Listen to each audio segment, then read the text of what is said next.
Friends and ఫ్యామిలీతో weekends కి farm house కి వెళ్ళి ఎంజాయ్ చేయాలనుకుంటే వెంటనే డోసే యాప్ ని డౌన్లోడ్ చేసుకుని బుక్ చేసుకోండి.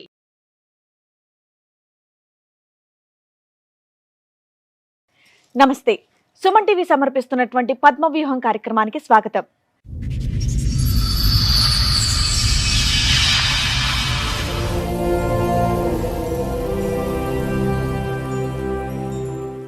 పెళ్లి చేసుకున్న భర్త నా పట్ల ఏ రోజు కూడా భర్తలా ప్రవర్తించలేదు అని బాధపడుతోంది ఆమె. చావంచుల దాకా వెళ్ళొచ్చిన నాకు మీ వేదిక న్యాయం చేస్తుందన్న నమ్మకంతో పద్మవ్యూహం కార్యక్రమాన్ని ఆశ్రయించాను అంటోంది.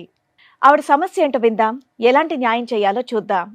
ఈ కార్యక్రమంలో మనతో పాటు ఉన్నారు ప్రముఖ హైకోర్టు అడ్వకేట్ రమ్యాకుల గారు. నమస్తే మేడం. నమస్తే అండి. ప్రముఖ సైకియాట్రిస్ట్ డాక్టర్ కళ్యాణ్ చక్రవర్తి గారు. నమస్తే సార్. నమస్తే మేడం. సార్, మేడం దివ్య దీపిక గారు వాళ్ళ సమస్య చెప్పుకోవడానికి ఇక్కడి వరకు వచ్చారు. వాళ్ళ సమస్య ఏంటో అడిగి తెలుసు. షూర్. నమస్తే అండి. నమస్తే మేడం. నమస్తే సార్. నా పేరు దివ్య దీపిక. మీ పేరే దివ్య దీపిక? మీ ఇద్దరిది కలిపి దివ్య దీపిక ఏమో అనుకుంటే ఓకే. మీ వయసు ఎంతమ్మా? ఇప్పుడు 44 మేడం. 44 ఇయర్స్ బ్యాక్ ఎంత అందమైన పేరు పెట్టారా? ఎంతమంది మీరు? 3 sisters 1 brother. ఓ, మీరెన్నో ఆవిడ? లాస్ట్ నేనే మేడం. చిన్నపిల్లవు నువ్వే? మాది middle class family madam. Childhood లోనే నాన్నగారు చనిపోయారు. అయితే పక్కన ఉన్న ఆమె ఎవరమ్మా? మీ సిస్టరా? అవును సార్. అక్క చెల్లి? ఆవిడ అక్క. అక్క. ఎంతమంది మీరు పిల్లలు మీ నాన్నగారికి? 3 sisters 1 daughters 3 1 brothers. నాన్నగారు ఏ వయసు అప్పుడు చనిపోయారు మీకు? అప్పుడు నేను 7th క్లాస్లో ఉన్నా సార్. 6th class. మీరు అందరికంటే పెద్ద చిన్న ఎవరు మీరు? నేను లాస్ట్ సార్. అందరికంటే చెల్లి. మీకంటే పైన బ్రదరా? బ్రదర్ తర్వాత నేను లాస్ట్. దానికంటే ముందు ఇద్దరు ఆడపిల్లలు. ఇప్పుడు అర్థమైంది, చెప్పండి అమ్మా.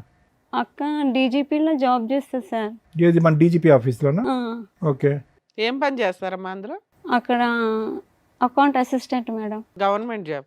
Government job. అంటే బావగారు గెజిస్టర్ ఆఫీసర్ ఉండే, అయితే ఆయన ఎక్స్పైర్డ్ అయిన తర్వాత. మీరు చెప్తున్న దానికి మీ అపీరెన్స్లకి ఏమీ సెట్ అవ్వట్లే. గవర్నమెంట్ అఫీషియల్స్ మీ ఇంట్లో ఉన్నారు, జాబులు చేసేవాళ్ళు. ఈ అక్క ఏం చేస్తారు? టీచర్ జాబ్ చేసింది మేడం. గవర్నమెంట్ టీచరా? Private teacher. Private teacher. ఇప్పుడు చేయట్లేదా? చికెన్ గున్యా వచ్చింది మేడం. వచ్చినాక మ్యారేజ్ అయినాక నన్ను తీసుకుపోవడానికి వస్తే, నాది 2nd floor అనమాట, వీళ్ళది మామయ్య వాళ్ళది. వస్తే అది పడిపోయింది మేడం మెట్ల మీద. పడిపోతే ఫ్రాక్చర్ అయింది, కాళ్ళు నడవడానికి రాదు. ఇటు 2nd floor నుంచి మెట్ల మీద పడిపోతేనే ఫ్రాక్చర్ అయిందా? అవును మేడం. ఎంత దూరం డొల్లింది? అంటే 1 ఫ్లోర్. 1st floor దాకా? 2nd ఫ్లోర్ టు ఇంకొక ఫ్లోర్ ఉంటుంది కదా, అక్కడికి. అమ్మ, మీరిద్దరికి మీ ఫ్యామిలీలో ఏమైనా జెనెటిక్ కండిషన్స్ ఉన్నాయా? చేతులు అందరికి కొద్దిగా వంకరగా ఉన్నాయి కదా. అట్లా చేసిండు అతను. కాదు, మీ సిస్టర్ కూడా అలాగే ఉన్నాయి కదమ్మా, ఆవిడ కూడా. అప్పుడు ఆమెకు అట్లా అయింది సార్, పడిగానే అట్లా అయింది. హ్యాండ్ ఫింగర్స్ కూడా. మా హస్బెండ్ ఏమో ఇట్లా అంతా చేతులు అన్ని చేసి ఇక్కడ అంతా. No no no no no, అది ఎవరో తిప్పటం వల్ల వచ్చింది కాదమ్మా. ఆవిడ చేతులు, ఆవిడ ఫింగర్స్ కూడా చూడండి. లేదు సార్, అట్లా చికెన్ గున్యా వచ్చి అట్లా అయింది సార్. సరే చెప్పండి అమ్మా, ఇక్కడ వరకు దేనికి వచ్చారు? అయితే మా మమ్మీ చనిపోయింది సార్ మేడం 2019లో. 18లో చనిపోతే 19లో నాది మ్యారేజ్ చేసిండ్రు మేడం. మొన్న 2019లోనా? అవును అమ్మా, మీ మేడం. వయసు 45 ఏదో చెప్పారు తల్లి. 44. ఇప్పుడు December 12th వస్తే 44. సో 38 years కి మీకు పెళ్లి అయిందమ్మా? అవును సార్. ఎందుకని అప్పటిదాకా అవలా? అంటే మమ్మీ గవర్నమెంట్ జాబ్ గురించి వెయిట్ చేసింది. ఎవరికి, మీకా ఆవిడకా? నాకి. మా అక్కకి గవర్నమెంట్ జాబే కదా మేడం. ఈవిడికి రాలేదుగా గవర్నమెంట్ జాబ్, మరి ఈవిడికి పెళ్లి చేయలేదా? అదేంటమ్మా, పెళ్లి చేయడానికి ఒక ఆడపిల్లకి గవర్నమెంట్ జాబా? అసలు మీ అమ్మగారికి ఏంటమ్మా? ఏదైనా పరిస్థితులు, ఆర్థిక పరిస్థితులు ఇంకోటంటే అనుకోవచ్చు. గవర్నమెంట్ జాబ్ వచ్చింది కాబట్టి ఒక ఆడపిల్లకి 40 సంవత్సరాలు వచ్చేంత వరకు పెళ్లి చేయకపోవటం పిచ్చితనం కాదా? మరి ఆ వ్యక్తి ఎవరు? అతని వయసు ఎంత? 56? మా హస్బెండ్. మరి పెళ్లి చేసుకున్న వాడికి కూడా ఎక్కువ ఉంటాయి కదా, అప్పటి వరకు అతను ఎందుకు పెళ్లి? ఆయనది 80 సార్, నాది 82 డేట్ ఆఫ్ బర్త్. ఆయనది 80, నాది 82. అవునమ్మా, అతనికి మ్యారేజ్ అయిందా అంతకు ముందు? అయిందంట మేడం, మాకు తెలియదు. లేకపోతే నీకోసం ఫ్రెష్ గా వస్తాడా? టూ మచ్ ఉంది మీరు మాట్లాడేది. ఓకే, తర్వాత మీకు పిల్లలు ఉన్నారమ్మా? లేరు మేడం. ఓకే. అంటే మీకు తెలుసా 38, 40లకు వచ్చినాక పిల్లలు పుట్టడం కూడా కష్టం అని తెలుసా? మీరు చదువుకొని గవర్నమెంట్ జాబులు కొట్టేద్దాం అనుకున్నారుగా. నాలెడ్జ్ అయితే ఉంటది కదమ్మా ఏ టైంకి పెళ్లిళ్ళు చేసుకోవాలి. వచ్చినారు మేడం, ప్రపోజల్స్ మస్తు వచ్చినాయి. రాజస్థాన్ అక్కడ అమెరికా అమ్మా అట్లా వచ్చినాయి. ఒకటమ్మా, కానీ మీ అమ్మగారికి గవర్నమెంట్ జాబ్ కావాలనేది నాకు అర్థమైంది. మీకేం 17-18 సంవత్సరాలు కాదు, మీకు 30, 35, 36. మీరు మీ అమ్మగారికి చెప్పరా, అమ్మ దీనికి ఏజ్ బార్ అయిపోతుందమ్మా, నాకు పెళ్లి చేసుకుని ఒక ఇంటి దాన్ని అమ్మ అవుదాం. ఒప్పుకోలేదు సార్, ఎవరు చెప్పిన మరి తీసుకురావాలి. మీ అమ్మగారు ఉన్నారా మీ అమ్మగారు? లేదు సార్. 2019లో చనిపోయి, ఆవిడ చనిపోయినాక పెళ్లి అయింది. వీళ్ళకి ఎవరు చేశారు మీకు? అక్క చేసింది మేడం. వాళ్ళ డిపార్ట్మెంట్ లో ఒకరు తీసుకొని వస్తే ప్రపోజల్ చేసింది మేడం. ఆవిడకి ఎందుకు అవ్వలేదు పెళ్లి? అదే మేడం, గవర్నమెంట్ జాబ్ అని అవ్వలేదు. లేదు మేడం, నేను దొరికిన ఇతను బిజినెస్ అండి, నేను ఓకే అని చెప్పేసిన మేడం. బిజినెస్ అన్నమాట వీళ్ళది ఆయిల్. కాదమ్మా, సుజాత గారికి పెళ్లి ఎందుకు అవ్వలేదని అడుగుతున్నాం. ఆర్థిక సంబంధం లేదు సార్, డబ్బులు లేకుండే సార్. డబ్బులు లేకుండా ఫైనాన్షియస్. అవును సార్. సో అక్కడ ఏమి జాబ్ గురించి కాదు. అవును. ఎవరు వస్తే వాళ్ళకి చేస్తా అనుకుంది కానీ మా ఇంట్లో ప్రాబ్లం, మనీ ప్రాబ్లంతో చేయలేకపోయారు. మీ బ్రదర్కి పెళ్లి అయిందమ్మా? అయింది సార్. అతను హ్యాపీగానే ఉన్నాడా? అతను ఏం చేస్తూ ఉంటాడు? Government job sir. బ్రదరా, ఏం జాబ్ అతను? ట్రాన్స్కో. అమ్మ ట్రాన్స్కోలోనా? ఏంటి అతనికి ఇదేంటి designation? LDC. LDC. LTC. LDC. LDC అదే. అతనికి మ్యారేజ్ ఎన్ని సంవత్సరాలు అయింది? 20 years అవుతుంది. ఆయనకి 20 years అయింది, అక్కకి 25 years బ్యాక్ పెళ్ళి అయింది. వాళ్ళిద్దరూ కలిపి మీకు సంబంధాలు చూసి పెళ్లి చేయలేకపోయారా? అంటే వీళ్ళ ఇంట్లో క్రైటీరియా గవర్నమెంట్ జాబ్ వస్తేనే ఎలిజిబిలిటీ పెళ్లికి. సో అతనికి 20 years బ్యాక్ గవర్నమెంట్ జాబ్ వచ్చింది కాబట్టి అతను పెళ్ళి అయింది. డీజీపీ ఆఫీస్లో ఉంది కాబట్టి ఆవిడకి పెళ్ళి అయింది. ఇవి teacher, government teacher, private teacher కాబట్టి ఆవిడకి పెళ్ళి అవ్వలేదు. నీకు గవర్నమెంట్ జాబ్ రాలేదు కాబట్టి మీ అమ్మగారు చనిపోయిన తర్వాత మీకు పెళ్ళి అయింది. అది మీ అక్క పూనుకోవడం వల్ల. ఓకే, అది నువ్వు ఒప్పుకోవడం వల్ల. సరే, ఇక్కడికి ఒక క్లారిటీ. పెళ్ళి అయినాక ఏం జరిగిందమ్మా? పెళ్ళి అయినాక మ్యారేజ్ అయినాక వాళ్ళ ఇంట్లో 3 sisters, ఆయన ఒక్కడే మేడం. అమ్మ మీకు 44 years, ఏదో చిన్న 18 years పిల్ల మాట్లాడినట్టు మాట్లాడుతున్నారు. మీ పేరు అలాగే ఉంది. ఇవన్నీ నమ్మడానికి నాకైతే అసలు కొత్తగా అనిపిస్తున్నాయి తెలుసా. ఎంత ఎక్స్పర్ట్స్ మాకే కొత్తగా అనిపిస్తుంది. మీరు చెప్పేవి నిజాలా కాదని ఆధార్ కార్డు ఏమైనా తెచ్చారా? అతను ఏం చేస్తాడు మీ వారమ్మా? ఆయిల్ ఫుడ్ బిజినెస్ చేస్తారు సార్. వరంగల్లో పెద్ద ఇల్లు ఉంది. ఆ బిజినెస్ చూసి ఓకే అన్నారు సార్. అమ్మా, నీకేం గవర్నమెంట్ పెళ్ళి అయ్యే టైంకి మాత్రం ఇదే ఫస్ట్ మ్యారేజ్ అన్నట్టు చెప్పాడు. చెప్పారు. తర్వాత 2 marriages అయినాయంట. సరే, ఆ తర్వాత చెప్తారు కానీ 19లో మీ మ్యారేజ్ అయింది. తర్వాత ఒక ఇంట్లోనేమో ఎంగేజ్మెంట్ అయింది సార్. అక్కడ వాళ్ళు ఖాళీ చేయమన్నారు. బాగా గొడవ పెట్టుకుంటాడు ఇతను, బాగా డ్రింక్ చేస్తాడు మేడం. అయితే నేను మ్యారేజ్ అయినాక వేరే ఇంట్లో మ్యారేజ్ అయింది. వాళ్ళు ఇట్లాంటి వాళ్ళు వద్దు మా ఇంట్లో అని వాళ్ళు కాల్ చేయించిన. అమ్మ, ఆయనకు పెద్ద ప్యాలెస్లు ఉన్నాయి అన్నావు. ఏదో ప్యాలెస్ ఇక్కడ ఉంటాడు మేడం, ఇక్కడ పార్సిగుట్టలు ఉంటాడు. ఇక్కడ బిజినెస్ ఉంది, ఇక్కడ ఉంటారు మేడం. కానీ ఆస్తులు అన్ని కూడా వరంగల్. రైట్. అయితే మ్యారేజ్ అయినాక తీసుకెళ్ళిండ్రు మేడం. తీసుకెళ్తే ఫస్ట్ నైట్ అయిపోయినాక బాగా కొట్టినాడు మేడం. ఎందుకు ఇట్లా కొడుతున్నావు? ఫస్ట్ నైట్ అయ్యిందా? అయింది మేడం. అయినాక కొట్టాడా? బాగా కొట్టాడు. పోలీస్ స్టేషన్కి వెళ్ళి కంప్లైంట్ ఇచ్చినాను మేడం. ఆ నైటే? ఆ నైట్ కాదు మేడం, చెప్పలేను ఇంట్లో అక్క వాళ్ళకి. నెక్స్ట్ రోజా? నెక్స్ట్ డే నేను అక్కకు ఫోన్ చేసిన, నాకు ఒంట్లో బాగలేదు తీసుకెళ్ళి. రాత్రి అని చెప్పలేదు మేడం. నేను చెప్తే మళ్ళీ అక్క బాధపడుతుందని చెప్పలేదు. ఇవన్నీ తాగిన మత్తులోనా మేడం? తాగిన మత్తులో కొట్టాడా? తాగిన మత్తులోనే కొట్టాడు. ఏం లేదు సార్, నాది అసలు రాంగే లేదు అక్కడ. అమ్మ, అప్పటికే మీకు 38 ఏళ్ళు అవునా? చదువుకున్నారు. దేనికి? గవర్నమెంట్ పోస్ట్ కోసం చదివారు. అంటే జనరల్ నాలెడ్జ్ కుప్పలు తెప్పలు ఉన్నట్టు మీ దగ్గర. ఒక భర్త ఫస్ట్ నైట్ రోజు నెక్స్ట్ రోజు కొడితే ఇమీడియట్గా పోలీస్ స్టేషన్ కంప్లైంట్ ఇవ్వాలి. ఇదేదో తేడాగా ఉన్నాడని మీకు అనిపించలేదా? అనిపించలేదు మేడం. వెళ్ళినాక మేడం మళ్ళీ నేను అక్క అన్నది ఎందుకు అట్లున్నావు అంటే ఏం లేదు అనేసాను. మళ్ళీ అత్తయ్య మామయ్య వచ్చి మీ అక్కకి ఏం చెప్పొద్దమ్మా, లేకపోతే నేను ఉరి పెట్టుకొని చనిపోతా అనేసి అన్నాడు మామయ్య. అంటే వాళ్ళ ముందే కొట్టాడా మీ ఆయన? వాళ్ళు కొట్టినా కూడా మధ్యలో వచ్చి ఆపరు మేడం, ఇంట్లో వదిలేసి వెళ్ళిపోతారు.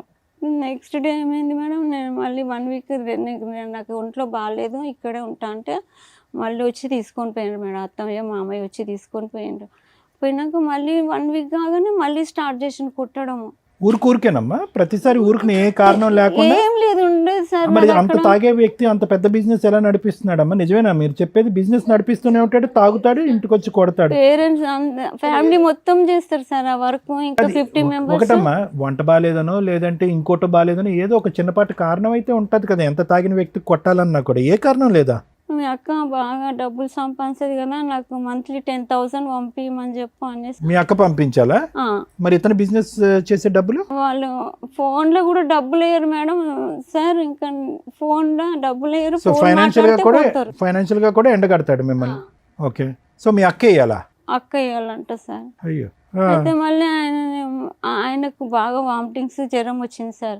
అయితే హాస్పిటల్ అడ్మిట్ చేసి. ఏది ఇది ఉందా, జాండీస్ వచ్చిందా ఏంటి? ఏమైందేమో సార్, దానికి కూడా ఫీజు కట్టలే. అయితే నేను అన్న అక్క నాకు ఇట్లా హాస్పిటల్ ఉన్నారు అనేసి అంటే అక్క పక్కన వాళ్ళందరూ చెప్పిండు హాస్పిటల్ అది జబ్బు కాదు, ఆయన రిహాబిలిటేషన్ పర్సన్ అని చెప్పిండు. పర్ఫెక్ట్, తాగే వ్యక్తికి రిహాబిలిటేషన్ లో వేసేయాలి అన్నారు. అట్లా అని చెప్తే అయ్యా ఏంటి ఈయన ఇట్లా తాగుతున్నారు మామయ్య అంటే, సదురుకుపోవాలి, నువ్వు అవన్నీ మాకు చెప్పొద్దు, అంతే చేసినాము, ఇక నువ్వు చూసుకోవాలంటే. అదే ఇంత ఏజ్ అయినాక ఆయనని మంచి చేయడం నా వల్ల కాదు, మీరు ఇట్లా మోసం చేసిండ్రు అంటే ఉండు పోతే పో అనేసి అన్నాడు సార్. అలా ఎప్పటిదాకా కలిసి ఉన్నారమ్మా? అట్లా 1 year దాకా కలిసి ఉన్నాం ఇప్పుడు మేడం. విడిపోయి 5 ఏళ్ళు అవుతుందా? అవును మేడం. 5 ఏళ్లలో ఏమైనా కేసులు ఫైల్ చేశారా మీరు? చేసినాను మేడం. ఏమేం కేసులు వేశారు? పోలీస్ స్టేషన్ కంప్లైంట్ ఇచ్చారు, డివిసి వేశారా? ఓకే. అయితే అక్కడ పోతే ఎస్ఐ రామకృష్ణ సార్ అన్నాడు ఉమ్మర్ పోలీస్ స్టేషన్ లో వాళ్ళని పిలిపించిండ్రు మేడం. పిలిపించి సెటిల్మెంట్ చేసి మళ్ళీ పంపించిండ్రు మేడం. అక్కడ కలిపి పంపించారు. అందరు కాళ్ళు మొక్కిండు మేడం.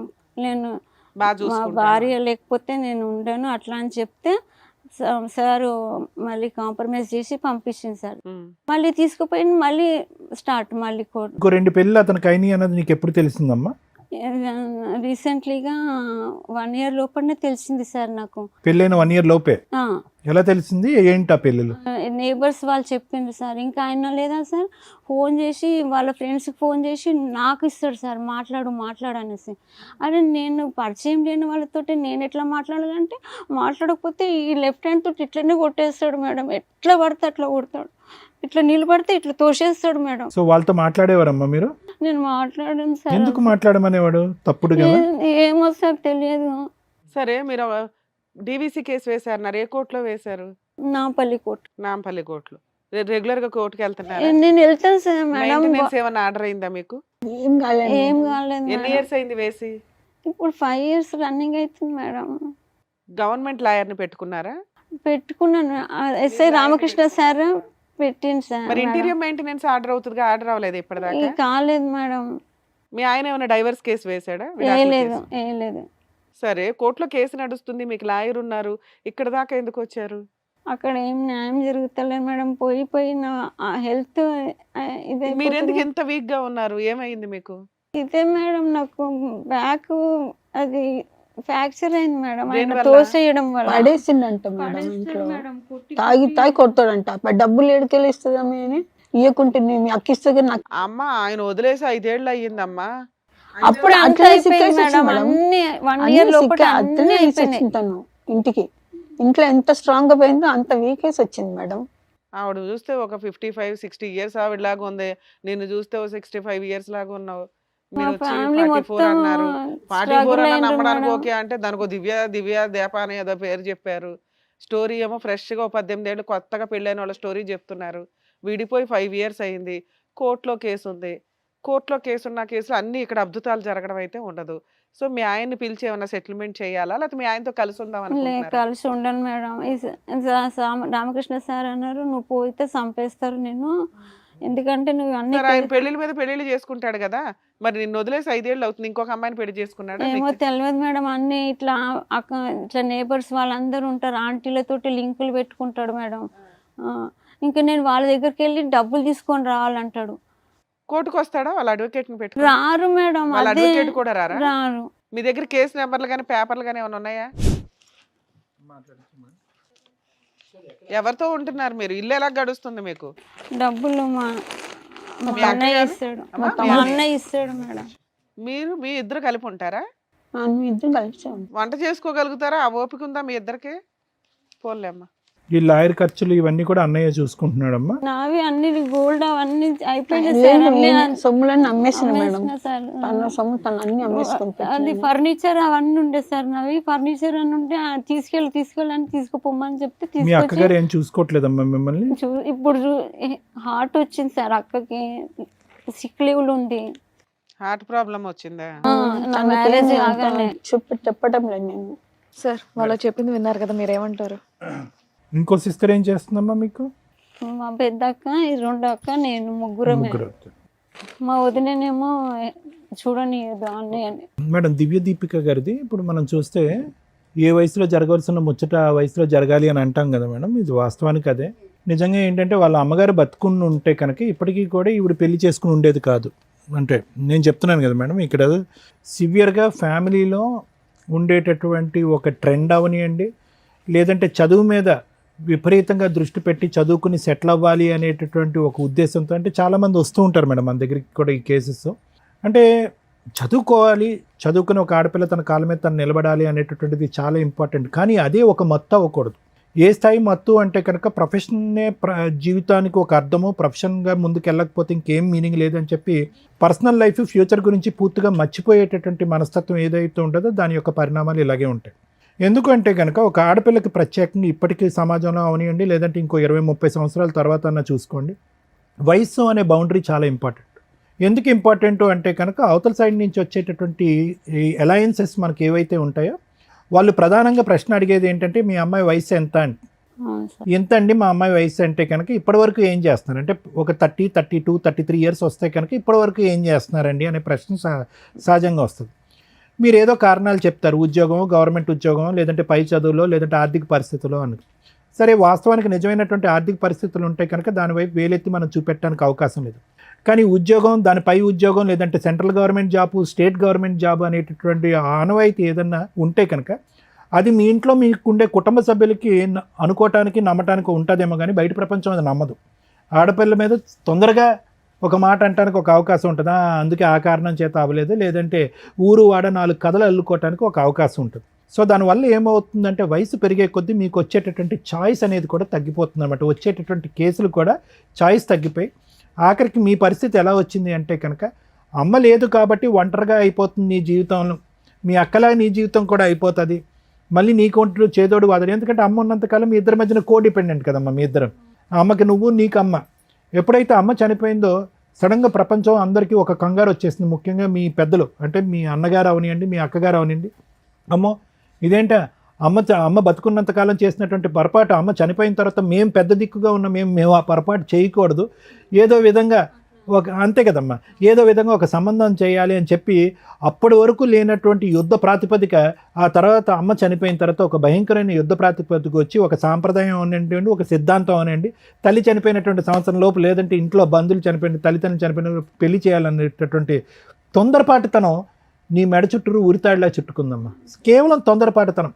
ఏది అంతకుముందు ఒక 11-12 ఇయర్స్ అప్పుడు లేనటువంటి ఆ తొందరపాటు, అప్పుడు నీ కాళ్ళ వరకు వచ్చినటువంటి చక్కటి సంబంధాలు అన్నీ కూడా లేదు గవర్నమెంట్ జాబ్ అని చెప్పి ఒక పిచ్చి, ఒక అసందర్భమైనటువంటి ఆలోచన లేనటువంటి ఒక ఆనవాయితీ.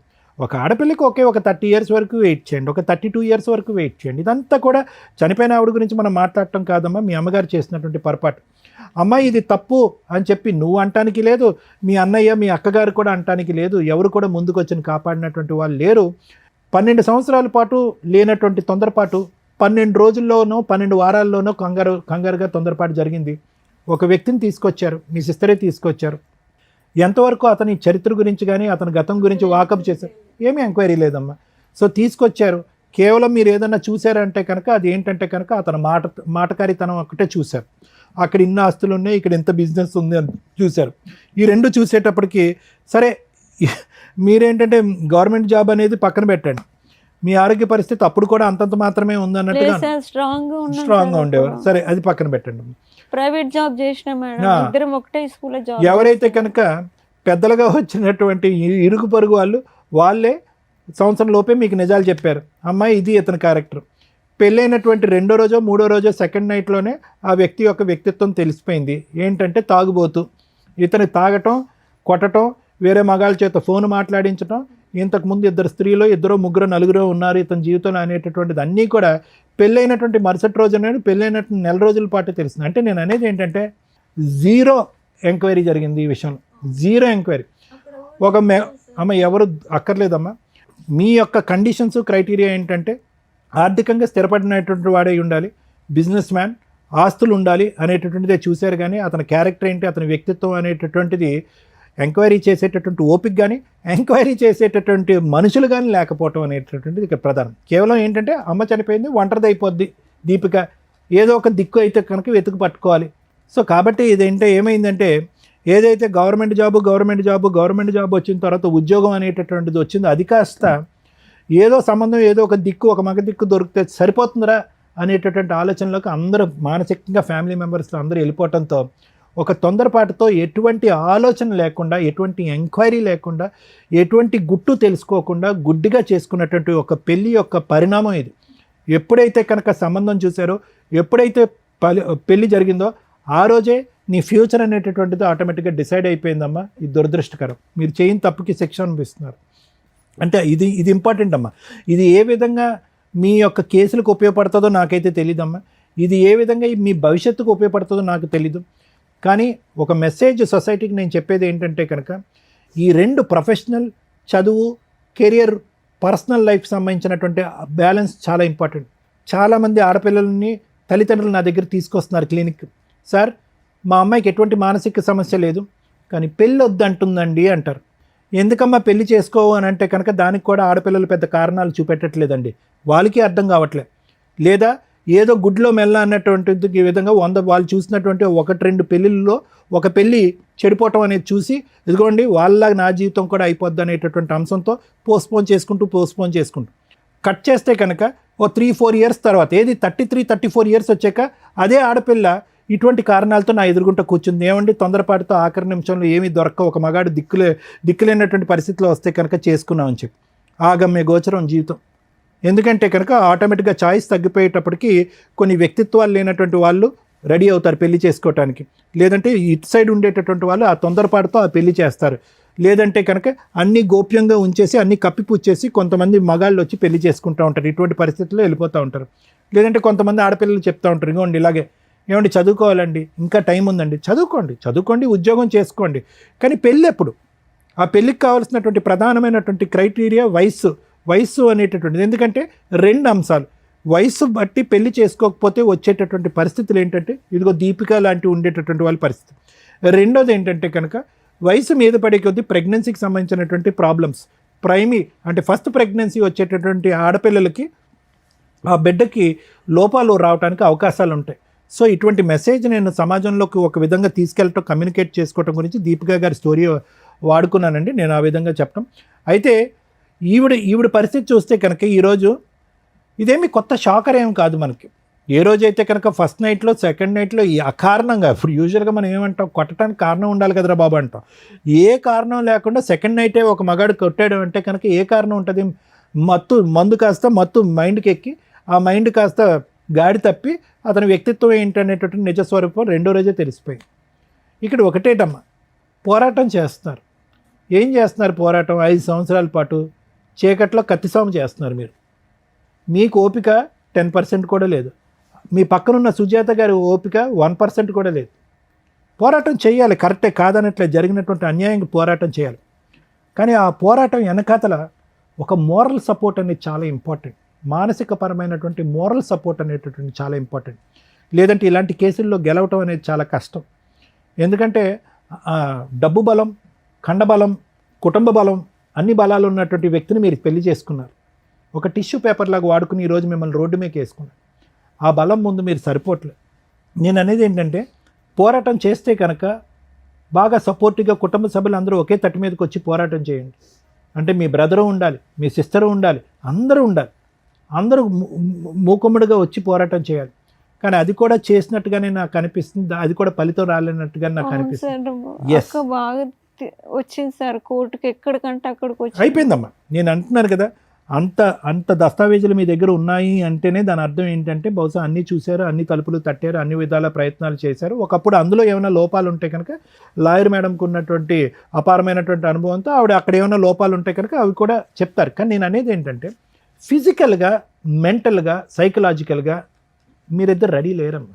అది సైకియాట్రిస్ట్గా నేను చెప్పవలసినటువంటి అవసరం లేదు. ఒక నార్మల్గా ఉండే ఒక లే పర్సన్ కూడా అమ్మ మీరేంటమ్మా శారీరకంగా ఇలా ఉన్నారు, అమ్మ మానసికంగా మీరేంటమ్మా ఇలా ఉన్నారు, 4 అడుగులు తీసి ఇప్పుడు ఎవరైనా కూడా ఈ ఎపిసోడ్ చూసే మీ మొహాలు అయితే కనిపించవు, ఈ ఎపిసోడ్ చూసేటటువంటిది ఎవరైనా కూడా మీకు 42, 43, ఆవిడకి 48, 46 అని ఎవరు అనుకోరు. దానికి +20 అనుకుంటారు మీ ఇద్దరిని చూసి. సఫర్ అయిపోతుంది సార్ ఇంట్లో. అంటే అది కదమ్మా. ఎంగేజ్మెంట్ రోజే అక్క అడ్మిట్ అయిపోయింది. నో నో నో వినండమ్మా, మీరు దయచేసి ఎంగేజ్మెంటు, ఆ 9 నెలలు ఆ పెళ్ళి, ఆ ఆలోచన నుంచి బయటికి రండి. ఆ 9 నెలల పెళ్లి వల్ల మీ జీవితాన్ని మొత్తం సర్వనాశనం చేసుకుంటున్నారు. మీరిద్దరు తెలివైనటువంటి వాళ్ళు, ప్రత్యేకంగా మీరు ఒక గవర్నమెంట్ జాబ్ గురించి అంత పోరాటం చేశారు, మంచి వాక్చాతుర్యం ఉంది, మంచి ఆలోచన ఉంది, మంచి తెలివితేటలు ఉన్నాయి. కేవలం ఒక 9 నెలల పెళ్లి గురించి జీవితాంతం అంతా కూడా మానసికంగా పోరాడి వయసుని డబుల్ ట్రిపుల్ చేసేసుకుంటున్నారమ్మా. అదే అమ్మా నేను చెప్పేటటువంటి ఉద్దేశం. కేవలం ఆ పోరాటం ఒక్కటే కాదు, జీవితంలో గడపటానికి, జీవితంలో నెగ్గుకుని ముందుకు రావడానికి రకరకాల కర్తవ్యాలు ఉంటాయమ్మా. పెళ్లిని కాపాడుకోవటం, పెళ్లి నుంచి జరిగినటువంటి అన్యాయాన్ని న్యాయపరంగా పోరాటం ఒక్కటే కాదు. ఏ కళ అయితే కనుక మీ అమ్మ కన్నదో, ఏ కళ గురించి అయితే కనుక మిమ్మల్ని పెళ్లి కాకుండా అలా కూర్చోపెట్టేస్తుందో మీ తల్లిగారు, ఆ కళని ఈరోజు ఫలించడానికి ముందుకు రావడానికి ఏం అడ్డం ఉంది ఈరోజు మీకు? ఓకే, వయసు బారైంది, ఏజ్ బారైంది, మీ డిగ్రీ, మీ క్వాలిఫికేషన్తో ఒక ఉద్యోగం చేసుకోలేరా? ఆరోగ్యరీత్యా ఒక కడుపు నిండా భోజనం చేస్తూ మీ ఆరోగ్య పరిస్థితిని ఇంప్రూవ్ చేసుకోలేరా? మానసిక స్థైర్యాన్ని పెంపొందించుకోలేరా? పోరాడండి అమ్మా. కానీ ఆ పోరాటం అయిపోయింది, ఆ వ్యవధి అయిపోయింది. దయచేసి అప్పుడు ఎంగేజ్మెంట్ అండి, అప్పుడు ఇలా మోసం చేశారండి, తాగిన తర్వాత కొట్టాడండి, ఫస్ట్ నైట్ ఇలా విధ్వంసం జరిగిందండి, ఎన్ని వేదికలు మేము చెప్పుకుంటాం, ఎన్ని పంచాయతీలకు చెప్పుకుంటాం, ఎన్ని కోట్లకు చెప్పుకుంటామమ్మా? మీ జీవిత కర్తవ్యం ఏంటి? ఓన్లీ ఆ పెళ్లి ఏదైతే కనుక ఆ పనికిరాని పెళ్లి జరిగిందో, ఆ పెళ్లి జరిగినటువంటి అన్యాయాన్ని న్యాయపరంగా మార్చుకుని ఆ మనిషిని వేదిక మీద లాక్కుని అతను నీతివంతంగా ఒక పద్ధతిగా మనిషిని మార్చుకుని అతను నీకు ఏదైనా న్యాయం చేయాలన్నా జరుగుతుందమ్మా ఈ జీవితకాలంలో? సో నేనేమంటున్నానంటే పోరాటం చేయటం అనేది తప్పు కాదు. ఆ పోరాటానికి ఎక్కడో చోట కామా, ఫుల్ స్టాప్ పెట్టుకుని మీ గురించి మీరు ఆలోచించుకోవటం ప్రారంభించండి. మీ బ్రతుకులు మీరు బ్రతకటానికి ట్రై చేయండి. మీ ఆలోచనలు, కోరికలు దేని గురించి అయితే కనుక జీవితకాలంలో మీరు పోరాడారో ఆ కోరికలను మళ్ళీ తీర్చుకోవటానికి ఒక ప్రయత్నం చేయండి. ఇది ఒకటే కాదు పోరాటం అని చెప్తున్నాను. అది thank you sir. Madam Shakuntala ఎవరమ్మా? ఆవిడేనా మేడం? కోర్టులో కేసులు వేసిందే 1 year బ్యాక్ 2024లో. 5 ఏళ్ల నుంచి మీరేం ఫైటింగ్ చెయ్యట్లా. చేసినాం మేడం. పోలీస్ స్టేషన్ కేసు 2023లో వేశారు. లేదు మేడం, డొమెస్టిక్ వైలెన్స్ కేసు 2020లోనే వేసినాం మేడం. అంటే మీ కేసుల నెంబరింగ్ చెప్తున్నానమ్మా. డొమెస్టిక్ వైలెన్స్ కేసు 2024లో అయ్యింది. అది ఇంకా సమన్ స్టేజ్లోనే ఉంది. మీ లాయరు పర్సనల్ నోటీస్ అని ఆర్డర్ చేయించుకొని మీ హస్బెండ్కి సమన్ సర్వ్ చేయిస్తే అతను లాయర్ని పెట్టుకొని ఫైట్ చేస్తాడు. తనకి లాయర్ పెట్టుకోలే మేడం. మా లాయరే ఇద్దరికి ఒకటే లాయర్ మేడం. ఇద్దరికి ఒకే లాయర్ ఎందుకుంటారమ్మా? వాళ్ళే వచ్చిండ్రు మేడం అక్కడికి, శ్రీనివాస్ పడాలా. అప్పుడు జడ్జి గారికి చెప్పాలి కదా నాకు వేరే లాయర్ని పెట్టండి అని. పెట్టినారు మేడం. మీ మ్యాటర్ సెటిల్మెంట్ అయ్యిందా? మ్యూచువల్ డైవర్స్ అయ్యిందా? కాలేదు మేడం. ఎంతో కొంత అమౌంట్ ఇస్తాను, కేసులు క్లోజ్ చేసుకో అన్నారా? అన్నారు. సరే, ఎంత ఇస్తా అన్నారు? 5 lakhs ఇస్తాను. మరి సెటిల్ చేసుకోవచ్చుగా. అది కోర్టుకు వస్తలే మేడం. అసలు ఎప్పుడైంది సెటిల్మెంట్? ఇది 2023లోనే అయింది మేడం. మరి మీ లాయర్ ఏమంటున్నారు? ఇప్పుడు ఆయన అడగొచ్చు కదా, సార్ 5 lakhs సెటిల్మెంట్ అయింది కదా, ఏం జరిగిందని అడిగితే వాళ్ళు వస్తలేరు కదమ్మా అనేసి. అప్పుడు కేసు నడిపించవచ్చు కదా. ఎక్కడికి వస్తలేరు మేడం, వాళ్ళు కోర్టుకు వస్తలేరు మేడం. ప్రొసీడింగ్స్ మాట్లాడతాను, ఒకసారి వినండి. ఏం అర్థమైంది ఎపిసోడ్ చూస్తే? మీకు ఫేసులు కనిపించట్లేదు కానీ వాళ్ళు చెప్పిన ఏజ్ కంటే ఓ 20 years ఎక్స్ట్రానే ఉన్నారని అనుకోండి. అంత వీక్గా ఉన్నారు. వీళ్ళు వేసిన కేసులు మామగారు వయసు 77, అత్తగారి వయసు 75, ఆ హస్బెండ్ వయసు 48, ఇప్పుడు ఆయన 55 వచ్చింది. మ్యారిటల్ రిలేషను ఓ 6 months నుంచి 8 months. ఎంగేజ్మెంట్ చేసిన రోజే వాళ్ళ అక్కకి హార్ట్ అటాక్ వచ్చి ఆవిడ పెద్దగా పట్టించుకోలేదని అంటున్నారు. అదే ఆవిడ పనిలో ఆవిడున్నారు, బెడ్ రెడ్ అని. సంబంధం తీసుకొచ్చింది మీ అక్క, అవునా? అవునా. మీకు ఎంత బాలకుమారుడు వస్తాడనుకున్నారు? మీకే 38లు, 40లు. ఖచ్చితంగా 40 ఇయర్స్ అబ్బాయి వస్తున్నప్పుడు పెళ్లి చేసుకోకుండా ఉంటాడని ఎలా అనుకుంటాం? ఇది పెద్దగా ఎంక్వైరీలు చేయవసరలే. బేసిక్ మీకెందుకు 38 ఇయర్స్‌కి పెళ్లి అవ్వలేదు అనగానే మీరేం చెప్పారు? గవర్నమెంట్ జాబ్ కోసం వెయిట్ చేశామండి. మా అమ్మ శాసనం చేసింది. గవర్నమెంట్ జాబు కొడితేనే పెళ్లి లేకపోతే నోరు మూసుకొని ఇంట్లో ఉండమంది. మేము బాగా చదువుతూ పిచ్చోళ్ళు అయిపోయామని. అలాగే అతన్ని మీ అక్క అడుగుంటారు కదా! ఒక సంబంధం వచ్చినాక ఒక చెల్లికి పెళ్లి చేయాలంటే, ఎందుకు మీకు 40 ఇయర్స్ దాకా పెళ్లి అవ్వలేదు అంటే, ఆయన ఏదోటి చెప్పుంటాడు. ఒకటో పెళ్లి ఆవిడ చచ్చిపోయింది, రెండో పెళ్లి ఆవిడ లేచిపోయింది, మూడో పెళ్లి ఇట్లా అని ఏదో చెప్పుంటారుగా. లేదా నేను కూడా ప్రైవేట్ జాబ్ కోసం తాపత్రయపడ్డానండి. అందుకని తాగుతూ ఏదో ఒకటి చెప్తారు నాన్న. ఏమీ చెప్పకుండా జస్ట్ ఫ్రెష్‌గా ఒక అబ్బాయి వచ్చాడంటే మీరు అడగకుండా ఉండరు కదా! ఏంటి ఈయన కెపాసిటీ? ఎందుకు నాకంటే ఇందువల్ల అక్క లేట్ అయింది పెళ్లి నీకు తెలుసు. అతనికి ఎందుకంట 40 ఏళ్ల వరకు పెళ్లి అవ్వలేదు అని. ఏం తెలీదండి మేము ఎంక్వైరీ ఏదో నేను ఫ్రెష్‌గా ఎందుకు చెప్తున్నారని ప్రతిసారి ఎందుకన్నానో తెలుసా మీరు మాట్లాడుతున్నప్పుడు? టీనేజ్ అమ్మాయిలో లేతే కొత్తగా పెళ్ళైనోళ్ళు ఒక 20 ఇయర్స్ లోపు పిల్లలు మాట్లాడినట్టు మాట్లాడుతున్నారు మీరు. జీవితం చూసేసారు 40 ఏళ్ళకి మాక్సిమం సొసైటీని చూసారు. కన్నింగ్‌నెస్ చూసారు. మనుషుల మనస్తత్వాలు చూసారు. జాబ్ చేస్తున్నారు.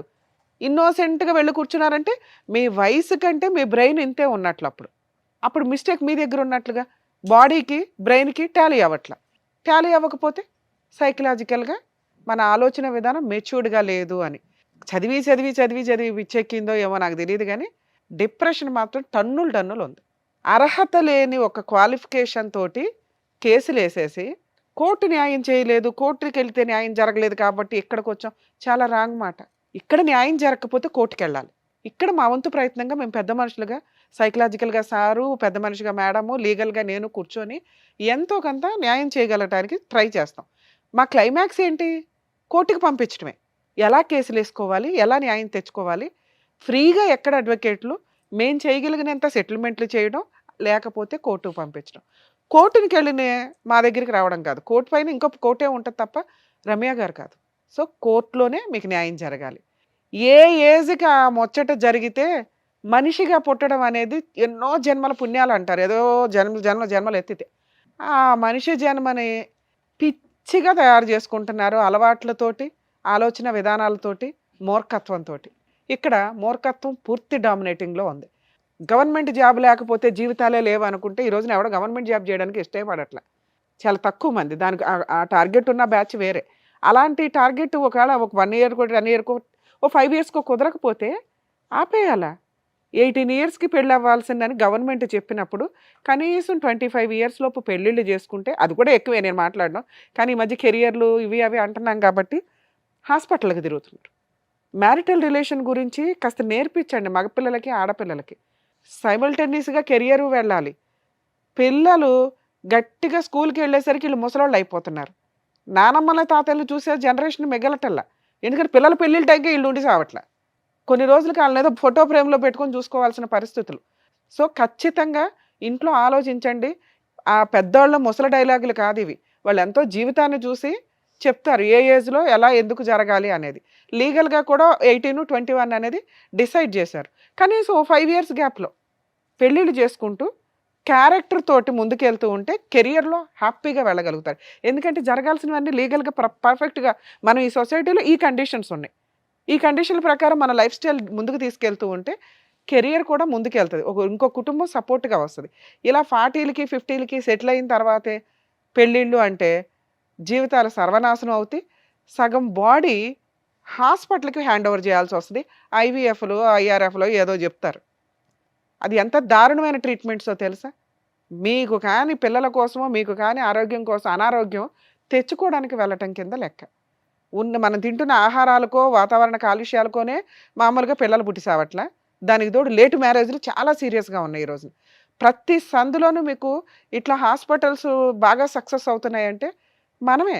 అంటే మనుషుల్ని ఎవ్వరు నాశనం చేయవసరలా. వాళ్ళకి వాళ్ళే నాశనం చేసుకుంటారు. వాళ్ళ ఆలోచన విధానాలతోటి. ఇంత వరస్ట్ ఆఫ్ కేసు గురించి ఇప్పుడు చూడటం ఇది.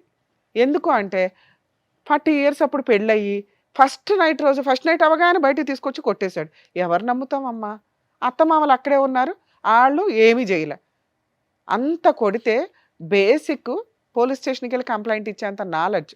మీ అక్కగారు ఆల్రెడీ హాస్పిటల్లో ఉన్నారు. ఇవన్నీ స్ట్రాంగ్గా అనిపించవు కేసుకి. కానీ కర్మ ఏంటంటే మన ఇండియాలో ఒక్కసారి పెళ్ళి అయితే మెయింటెనెన్స్ అయితే ఇవ్వాలి, ఏమి ఇచ్చినా ఇవ్వకపోయినా. అమ్మ కనీసం కేసు వేసేటప్పుడు ఆలోచించుకోవాలిగా. మీ అత్తగారు ఎప్పుడన్నా కొట్టారా, మీ మామగారు ఎప్పుడన్నా కొట్టారా, మిమ్మల్ని కొట్టలా, హింసించారా? వాళ్ళే ముసలోళ్ళు, మీరే ఇలా ఉన్నారు ఎక్కడి నుంచి ఇక్కడికి నడవక 75 years వాళ్ళు మిమ్మల్ని హింసించారంటే ఎట్లా తల్లి? దీనివల్ల ఎలా అవుతుందంటే ఆ కేసులు ముందుకు వెళ్ళట్లా. కోర్టులను ఎందుకు తిడతారు? కుప్పలు తెప్పలు ఫైల్ అవుతున్నాయి ఎట్లాంటివి. ఇలా మీలాంటి వాళ్ళందరూ కేసులు వేసుకుంటూ వెళ్తే రేపటి రోజున ఆ డీవీసీ కేసులు కూడా ఏదో తేడాలు వస్తాయి. వెక్స్ అయిపోతున్నారు కోర్టుల్లో. మాకే స్ట్రా పెట్టి లాగేస్తున్నట్టు ఉంది బ్రెయిన్ని మీ కేసులు వింటుంటే. మమ్మల్ని నమ్ముకొని వచ్చారు కాబట్టి ఆ లీగాలిటీ గురించి అయితే చెప్పాలి కదమ్మా. మీకున్న అర్హత ఈ 2 కేసులే పర్ఫెక్ట్గా వేశారు. సెల్ఫ్గా బతకడానికి ఆల్రెడీ 5 years నుంచి బతుకుతున్నారు కదా, దీన్నే టార్గెట్గా పెట్టుకోండి. ఏదో ఒకరోజు మీ అడ్వకేటు ఆ మ్యాటర్ మళ్ళీ ఏమైనా సెటిల్మెంట్కి తీసుకొస్తే అవుతుంది. ఎప్పుడు అవుతుందో తెలుసా? ఈ డొమెస్టిక్ వైలెన్స్ కేసు ఉంది చూసారా, దాంట్లో ఒక్క పిటిషన్ వేయండి, ఇంటీరియం మెయింటెనెన్స్. అందులో అడగటం వేరు, విడిగా ఒక పర్మిషన్ పిటిషన్ వేయడం వేరు. ఈ కేసు ఇంకో 3 years నడుస్తుంది. అర్థమవుతుందా? ఈలోపు ఒక పిల్ల పిటిషన్ వేయండి. ఇది 3 years నడిస్తే నేను ఎలా బతకాలి, నాకు 10,000 ఇప్పించండి ఈలోపు అని వేయడాన్నే ఇంటీరియం పిటిషన్ అంటారు. Interim maintenance petition. ఇద్దరు తరపున అడ్వకేట్ లేరు తల్లి. ఆయన సెటిల్మెంట్కి మాట్లాడాడు. అతని తరపున ఆయన మీ అడ్వకేట్ ఏమి వకాలత్ వేయలే. ఒకవేళ అలా ఇద్దరి తరపున ఆయనే నడిపిస్తుంటే అది రాంగ్. ఏ అడ్వకేటు చెయ్యరు. మీకు అది కూడా అబద్ధమే చెప్తున్నారు. ఇక్కడ తెలియట్లా మీకు. అబద్ధం కాదు కానీ చెప్పడం తెలియట్లా. మీ అడ్వకేటు అదర్ సైడ్ వాళ్ళతోటి సెటిల్మెంట్ మాట్లాడారు. వాళ్ళు 5 lakhs ఒప్పుకున్నారు. తర్వాత రావడం మానేశారు. ఎందుకు మానేశారు అంటే కేసులు స్ట్రాంగ్గా లేవు. వాళ్ళు ఒక అడ్వకేట్ని పెట్టుకుని కోర్టుకు వచ్చి ఫైట్ చేయాల్సిన పరిస్థితి వస్తే మళ్ళీ మీకు సెటిల్మెంట్ అవుతుంది. ఓకే, ఎప్పుడు అవుతుంది? ఇంకొక స్టెప్ ఇంటీరియం మెయింటెనెన్స్ ఆర్డర్ అయినప్పుడు. నీకు ఎప్పుడైతే ఒక 5,000 కట్టాల్సి వస్తుందో ఖచ్చితంగా ఈ మ్యాటర్ సెటిల్మెంట్ అవుతుంది. ఇంకెక్కువ రోజులు కూడా పట్టదు. ఈ ఒక్క పర్మిషన్ పిటిషన్ వేయించండి మీ లాయర్ తోటి. 100% మీకైతే మెయింటెనెన్స్ ఆర్డర్ అవుతుంది. ఎప్పటిదాకంటే మీరు బతుకున్నంతకాలం. అర్థమవుతుందా? లేదా అతను 5 lakhs ఇచ్చి ఏదో సెటిల్మెంట్ చేసుకుంటాడు. అతను ఇప్పుడు ఎక్కడున్నాడో, ఎలా ఉన్నాడు, ఏంటనేది కూడా మీకు పూర్తిగా తెలియదు. కోర్టుకు వస్తేనే తెలుసు. కోర్టుకి రావట్లా, అడ్వకేట్ని పెట్టుకోవాలి. అంతేనా? మీ అడ్వకేట్ తోటి ఒకసారి మాట్లాడించినా మేము మాట్లాడతాం. లేదా మీ అడ్వకేట్ మీకు సరిగ్గా సమాధానం చెప్పట్లేదు అనుకుంటే డొమెస్టిక్ వైలెన్స్ కేసులో గవర్నమెంట్ లాయర్ని పెట్టమని జడ్జి గారిని అడగండి నెక్స్ట్ డేట్లో. అలాగే మీ కేసు ఫోన్లో ఈ కోర్ట్స్ యాప్ అని ఒకటి ఉంటుంది, ఈ కోర్ట్ సర్వీసెస్ అని డౌన్లోడ్ చేసుకొని ఈ కేసులు ఫీడ్ చేసుకోండి. ఎవరన్నా కానీ మీ కేసుల గురించి అడ్వకేట్ ప్రాపర్గా చెప్పట్లేదు లేదా తెలియట్లేదు ఏం జరుగుతుంది నెక్స్ట్ ప్రొసీడింగ్స్ అనుకుంటే ఫోన్లో ఈ కోర్ట్ సర్వీస్ యాప్ అని డౌన్లోడ్ చేసుకొని మీ కేసులు ఫీడ్ చేసుకుంటే ఖచ్చితంగా ఈచ్ డేట్కి ఏం జరుగుతుంది ఏంటనేది ఇన్ఫర్మేషన్ మీకు తెలుస్తుంది. ఆ పని ఒకటి చేయండి. రోజు ఫోన్ చేస్తున్నాడు మేడం, వేరే వేరే నంబర్స్ తోటి. ఏంటి, రొమాంటిక్ గానా బ్లాక్ మెయిలింగ్? Blackmailing. ఏమని కేసులు విత్డ్రా చేసుకోనా? ఏమని చేస్తున్నారు? నేను తీయట్లేదు మేడం ఫోన్. మరి ఆయనే చేస్తున్నాడని ఎలా తెలుసు? ఫస్ట్ టైం చేసినప్పుడు ఎవరు ఎన్ని సంవత్సరాల క్రితం? Recently last month. అతను చేస్తే మీరు తీయకపోతే ఎలాగమ్మా? మరి ఎలాగవుతుంది? దీంట్లో సంప్రదింపు ఎలా అవుతుంది? మధ్యవర్తిత్వం ఎలా జరుగుతుంది? వన్ టైం తీస్తే కదా, నెక్స్ట్ టైం ఏమైంది మేడం? సార్ ఆయన ఒక్క ఫోన్ లోకి ఇచ్చాడు, అందరు ఎన్నెన్నో నంబర్ తీసుకొచ్చి చేస్తున్నాడు సార్. సరే అమ్మా, మీ లాయర్తో ఒకసారి మాట్లాడించండి. రేపు మీ లాయర్తో మీ ఆయనతో మాట్లాడించండి. అవ్వలేదనుకోండి ఒకసారి మా షో వాళ్ళతో మాట్లాడించండి. మా వాళ్ళు ఫోన్ మాట్లాడతారు. సరేనా? జాగ్రత్తమ్మా. 38 ఏళ్ళు మీకు నచ్చినట్టు హ్యాపీగా ఉన్నారు కదమ్మా. అదేదో జరిగిన ఒక సంవత్సరం గురించి మీరు డిప్రెషన్లోకి వెళ్ళిపోయి ఆరోగ్యాలు పాడు చేసుకొని ఇవన్నీ ఎందుకు చెప్పండి? జాబ్ చేసుకున్నాను కూడా అన్నారు కదా, ఆ కేసు నడుస్తూనే ఉంటుంది. మీరు మీ ఆరోగ్యం చూసుకోండి, చక్కగా బయటకు వెళ్ళి ఏదన్నా జాబ్ చేయండి, కొంచెం మైండ్ సెట్ అన్న మారుతుందని నా ఉద్దేశం. కరెక్ట్, ప్లీజ్ ఓకే, జాగ్రత్త అమ్మా. Thank you.